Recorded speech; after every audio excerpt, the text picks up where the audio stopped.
A mother with newborn is worried for the child as the newborn hasn't passed the meconium till after 6 hours of birth. How much maximum time should she wait for the meconium to pass out? यहाँ पे देखिए, mother worried है। Mother worried क्यों है कि baby को 6 our तक meconium पास नहीं हुआ। तो how much maximum time should she wait for the meconium pass out. तो मैक्सिमम टाइम कितना रहता है? 48 आवर्स। बट 19% केस में विथ इन 24 आवर में meconium पास हो जाता है। और meconium फेल और meconium पास कौन कौन से कंडीशन में नहीं होता है? कौन कौन से कंडीशन में नहीं होता है? Intestinal obstruction. सेकेंड क्या हो गया? Imperforated anus. थर्ड क्या हो गया? म्यूकेनियम प्लग प्लग। ये सब कंडीशन में म्यूकेनियम पास नहीं होता है। तो आंसर कौन सा हुआ? ए। और neonate was just born found have a heart rate 120 per minute and weak. Neonatal jaundice become detectable at serum bilirubin exceeding। देखिए, नियोनेटल जॉन्डिस सेरम बिलुरिबिन का लेवल मोर देन 5 मिलीग्राम पर डेसीलीटर होता है। तो ये क्या होता है? Neonatal jaundice. और नियोनेटल जॉन्डिस कितने टाइप का होता है? पैथोलॉजिकल और फिजियोलॉजिकल। फर्स्ट 24 आवर में अपीयरेंस होगा तो कौन सा जॉन्डिस होगा? Pathological jaundice. और पैथोलॉजिकल जॉन्डिस का मोस्ट कॉमन कॉज क्या है? Most common cause RH इनकम्पैबिलिटी।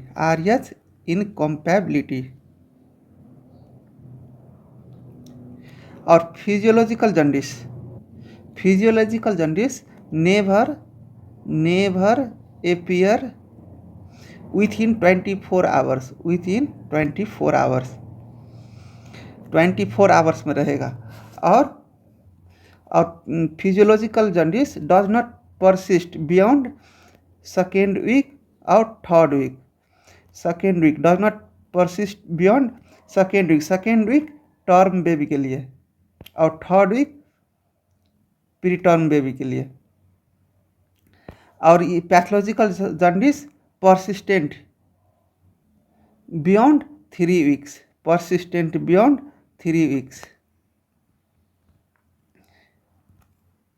और पैथोलॉजिकल जॉन्डिस में पाम एंड सोल इन्वॉल्व रहता है। Palm and sole yellow stained. और फिजियोलॉजिकल जॉन्डिस में palm and sole not stained. और नियोनेटल जॉन्डिस में मोस्ट कॉमन पार्ट कौन सा इन्वॉल्व रहता है? Most common part basal ganglia.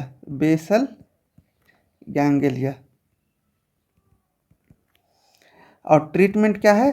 Phototherapy.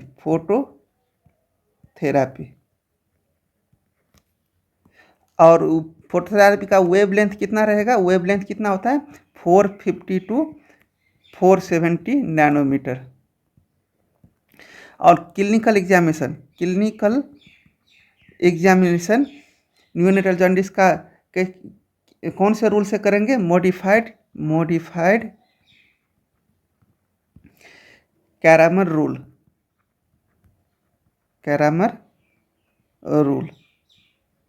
तो यहाँ पे आंसर कौन सा हुआ? D. Protein in cow milk is comparison to the human milk is. देखिए, काउ मिल्क में प्रोटीन कितना रहता है ह्यूमन मिल्क के कंपेयर में? तो देखिए, काउ में ये सी है। सी कितने नंबर का डिजिट है? 3 नंबर का। तो कितने गुना ज़्यादा प्रोटीन रहता है ह्यूमन मिल्क के कंपेयर में? 53। Times more protein than human milk. तो आंसर कौन सा हुआ? बी। और ह्यूमन मिल्क में 100 ग्राम, सॉरी 100 ml मिल्क में कितने प्रोटीन रहता है? 1.1 ग्राम, 1.1 ग्राम प्रोटीन प्रेजेंट रहता है। और ह्यूमन मिल्क में सबसे ज़्यादा क्या प्रेजेंट रहता है? लैक्टोज कितने? 7 ग्राम पर डेसीलीटर। और वे प्रोटीन भी ज़्यादा रहता है, वे प्रोटीन ह्यूमन मिल्क में। तो यहाँ पे answer B. Next, maximum heat loss neonate में कहाँ से होता है? ब्रेन से और हेड से। तो answer A. All the feature of congenital syphilis except. तो यहाँ देखिए सिफेलिस का, कॉन्जेनाइटल सिफेलिस का फीचर सब क्या है? यस। यहाँ यस से क्या हो गया?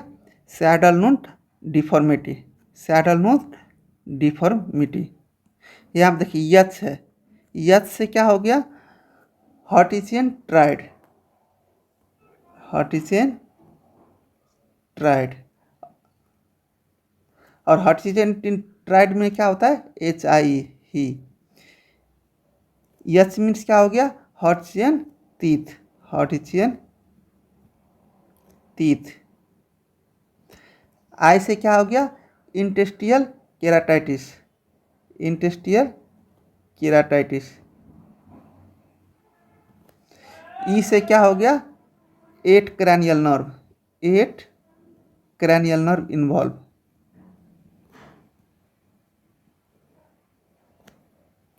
और अदर फीचर सब क्या है? अदर फीचर सब गमी ट्यूमर, गमी ट्यूमर, ओस्टियोकॉन्ड्राइटिस, ओस्टियोकॉन्ड्राइटिस। और देखिए 4 कोट ज्वाइंट क्या क्या चीज़ में दिखाई देता है? डायबिटीज मिलाइटिस में, लिपोर्सी में, और टेप्स डोर्सालिस में, टेप्स डोर्सालिस में। तो यहाँ पे आंसर कौन सा हुआ? D. Which is the best marker of neural tube defect. यहाँ पे देखिए मार्कर क्या है? सबसे पहले triple marker, triple marker plus inhibin A, inhibin A. क्या होगा ये? Quadruple marker, quadruple marker. और इनहिबिन ए, इनहिबिन ए क्या का बेस्ट मार्कर है? डाउन सिंड्रोम का, डाउन सिंड्रोम का। और डाउन सिंड्रोम का क्रोमोसोम नंबर कितना है? 2 1, 2 और 1, 21। और तिरपल, तिरपल मार्कर में क्या क्या पता है? अल्फा फिटोप्रोटीन, स्ट्रायल और beta HCG, beta HCG. Alpha fetoprotein best marker क्या चीज़ के लिए है? न्यूरल ट्यूब डिफेक्ट के लिए। और न्यूरल ट्यूब डिफेक्ट स्कैनिंग कितने वीक्स में करता है? 16 to 18 वीक्स में। तो आंसर कौन सा हुआ यहाँ पे? A. Pupil of newborn, newborn का पुपिल कौन सा होता है? होता है कॉन्स्ट्रिक्टेड। गाइनोगोस्टीमिया in neonate is seen due to. तो गाइनोगोस्टीमिया क्यों होता है? एस्ट्रोजन के कारण, एस्ट्रोजन के कारण, है ना। तो आंसर कौन सा? ए, ट्रांसप्लेसेंटल ट्रांसफर ऑफ एस्ट्रोजन। और गाइनोकोस्टीमिया का कॉजेज सब क्या क्या है? डिस्को मोर, डिस्को, डिस्को मूव, याद रखिए। डी मीन्स क्या हो गया? डिजोक्सिन। ये ड्रग सब गाइनोकोस्टीमिया कॉज करता है, डिजोक्सिन। आई मीन्स क्या हो गया? Isoniazid, isoniazid. यस मीन्स क्या हो गया? स्पाइरोलैक्टोन, स्पाइरोलैक्टोन। सी मीन्स क्या हो गया? सिमिटिडिन, सिमिटिडिन। की मीन्स क्या हो गया? Ketoconazole, ketoconazole. और यमो मीन्स क्या हो गया, मेट्रोनिडाजोल, मेट्रोनिडाजोल। और भी ई मीन्स क्या हो गया, भेरप्पा मिल। ये सब भेरप्पा मिल, ये सब गायनोकोस्टीमिया, ये ड्रग सब गायनोकोस्टीमिया कॉजेज करता है। Which is the most common cause of the neonatal sepsis in India. यहाँ पे देखिए, एकिन एक्नीटोबैक्टर,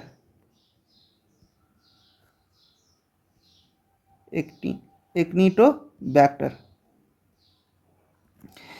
यहाँ पे देखिए, आयन है इंडिया, इंडिया, इंडिया में मोस्ट कॉमन कॉज क्या करता है, एक्नीटोबैक्टर। हॉस्पिटल में भी, इन हॉस्पिटल भी, और होल इंडिया में भी हॉस्पिटल। इफ एक्टिनोबैक्टर नहीं रहेगा ऑप्शन में, तब फ्लोड बाय द क्लेबेसिला, क्लेबेसिला। तो एक्नीटोबैक्टर और क्लेबेसिला इन इंडिया में मोस्ट कॉमन कॉजेज है। और world wide group P Streptococcus है ना, वो world wide, world wide causes करता है। और अर्ली ऑनसेट में भी, अर्ली ऑनसेट ऑफ सेप्सिस में भी। और hospital in in across, across the world, world, hospital में, इन हॉस्पिटल में, in hospital across the world wide में कौन सा बैक्टीरिया कॉज करता है, ई कोलाई। तो यहाँ देखिए, एक्टिनोबैक्टर फ्लोर बाय द क्लेबेसिला इंडिया में, वर्ल्ड वाइड में ग्रुप पी स्ट्रेप्टोकोकस, लेकिन वर्ल्ड वाइड हॉस्पिटल में कौन सा कॉज करता है, ई कोलाई। तो यहाँ पे आंसर कौन सा हुआ, ए। A term child is brought with a complaint of having jaundice on day 3 of life. How much should be the minimum level of cause jaundice? देखिए, ये 3 day ऑफ लाइफ में ये जॉन्डिस डेवलप हुआ है, तो ये कौन सा जॉन्डिस हो गया, physiological jaundice, physiological jaundice, physio. ये persist does not beyond second week और third week, second week term में और थर्ड वीक प्री टर्म में। और क्लिनिकल डिटेक्शन कितना रहता है बिलिरुबिन का, 5 मिलीग्राम पर डेसीलीटर। तो आंसर कौन सा हुआ, ए। और term baby is apnoeic and has a heart rate 19 per minute and bag and mask ventilation was given for 30 seconds. Subsequently, the heart rate is still less than 100 beat per minute. What is the next step? यहाँ पे देखिए, less than 100 beat per minute रहेगा तो उसको हम क्या देंगे, positive pressure ventilation. Positive pressure ventilation देने के बाद 30 सेकेंड के बाद फिर चेक करेंगे, 30 सेकेंड के बाद फिर चेक करेंगे, still heart rate less than 100 beat per minute रहेगा तो हम क्या करेंगे, देंगे उसको चेस्ट मूवमेंट चेक करेंगे, चेस्ट मूवमेंट चेक करेंगे। इफ़ ज़रूरत पड़ने पे, इफ़ नीडेड तो इंडोट्रैकियल ट्यूब इंट्यूबेट करेंगे और लैरेंजियल मास्क भी, लैरेंजियल मास्क। तो भी हार्ट रेट डिक्रीज होने लगेगा, इतने करने के बाद भी हार्ट रेट डिक्रीज हो जाएगा। If heart rate 60 beat per minute रहेगा तो हम चेस्ट कंप्रेशन करेंगे और 100% O2 सप्लाई करेंगे, 100% O2 सप्लाई करेंगे। फिर से स्टील इम्प्रूव नहीं हुआ heart rate, still less than 60 beat per minute रहेगा तो हम इंजेक्शन एड्रीनालिन देंगे, एड्रीनालिन। इससे भी इम्प्रूव नहीं हुआ तो हम क्या कंसीडर करेंगे, हाइपोवोलेमिया हुआ है या न्यूमोथोरैक्स हुआ है, हाइपोवोलेमिया और न्यूमोथोरैक्स। न्यूमोथोरैक्स। तो यहाँ पे देखिए हार्ट रेट 90 पर मिनट था और बैग एंड मास्क वेंटिलेशन दिया, मतलब पीपी दिया। 30 सेकेंड के बाद फिर देखा तो हार्ट रेट लेस दैन 100 ही रहा, तो उसके लेस दैन 100 ही है, स्टिल लेस दैन 100। तो क्या करेंगे, चेस्ट मूवमेंट चेक करेंगे। तो आंसर कौन सा हुआ, बी।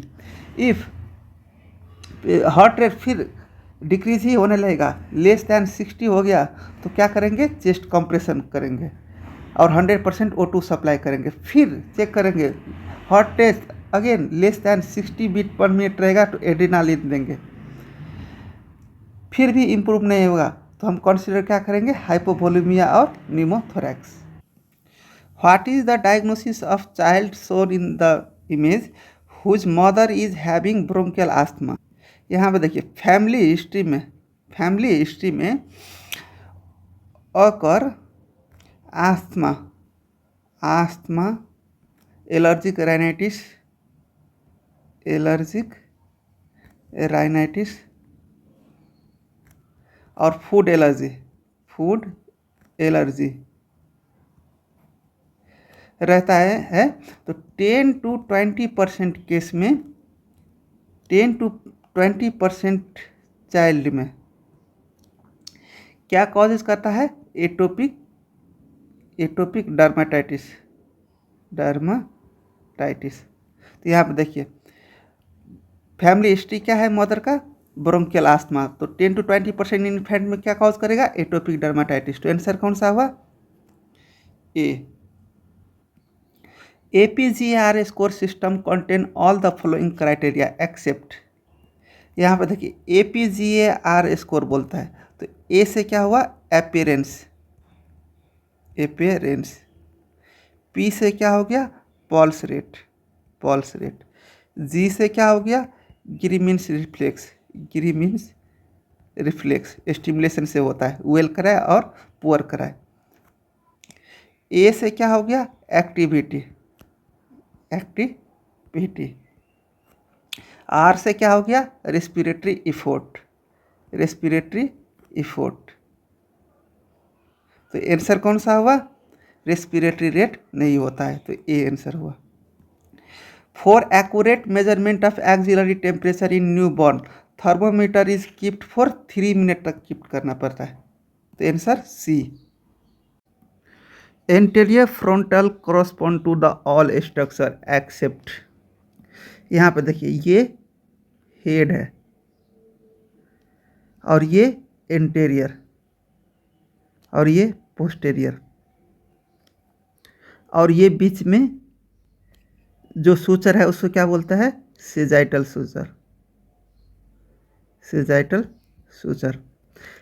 सूचर इंटीरियर फ्रंटल और पोस्टीरियर फ्रंटल दोनों में कॉमन रहता है। ये पीछे का जो पार्ट हो गया पोस्टीरियर, तो पीछे में कौन सा बोन रहता है, ओसिपिटल बोन। आगे में फ्रंटल बोन और साइड में टेम्पोरल। और पोस्टीरियर में देखिए दो ऐसे तानेंगे, इसमें भी दो ऐसे तानेंगे और एक ऐसे तानेंगे। पीछे में जो रहता है उसको हम कौन सा सूचर बोलेंगे, लैम्बॉइड सूचर। और इसको कौन सा सूचर, कोरोनल सूचर। और सबसे आगे में जो रहता है उसको कौन सा सूचर बोलेंगे,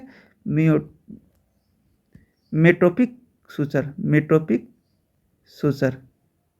तो देखिए यहाँ पे POL, P मीन्स क्या हो गया, posterior frontal, O means occipital bone, L means क्या हो गया, लैम्बॉइड सूचर।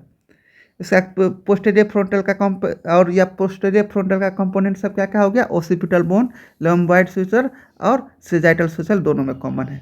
और एंटीरियर का कंपोनेंट सब क्या हो गया, मैक एफ। एम मीन्स क्या हो गया, मेटोपिक सूचर।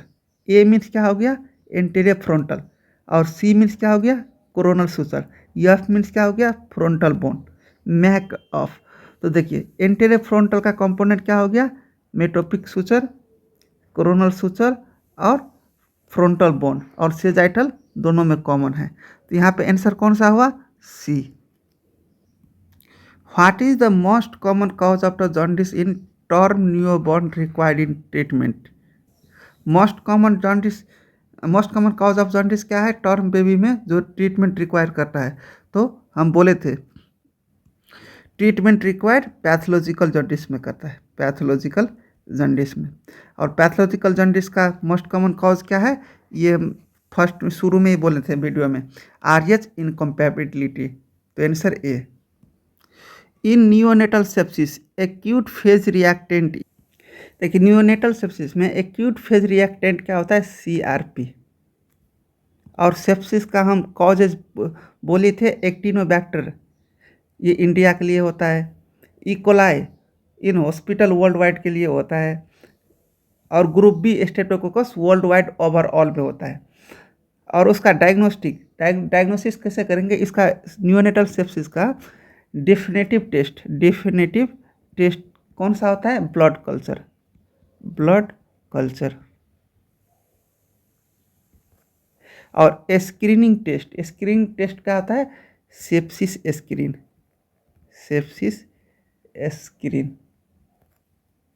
और सेप्सिस स्क्रीनिंग मीन्स क्या होता है, हाई पॉजिटिव प्रिडिक्टिव वैल्यू। और उसका कंपोनेंट सब क्या क्या होता है, component total leukocyte count less than 5000, absolute neutrophil count less than 1800 per MMQ। IT ratio कितना होता है, more than 0.2। IT ratio means क्या हो गया, immature is to total neutrophil. दूसरा नेक्स्ट कंपोनेंट क्या हो गया, माइक्रो ईएसआर। और फिफ्थ क्या बोलता है कंपोनेंट, क्या हो गया, सीआरपी सी रिएक्टिन प्रोटीन। कितना होगा, मोर देन 1 मिलीग्राम पर डेसीलीटर। और माइक्रो ईएसआर का वैल्यू कितना रहेगा, मोर देन 15 मिलीमीटर। तो यहाँ पे आंसर कौन सा हुआ, डी।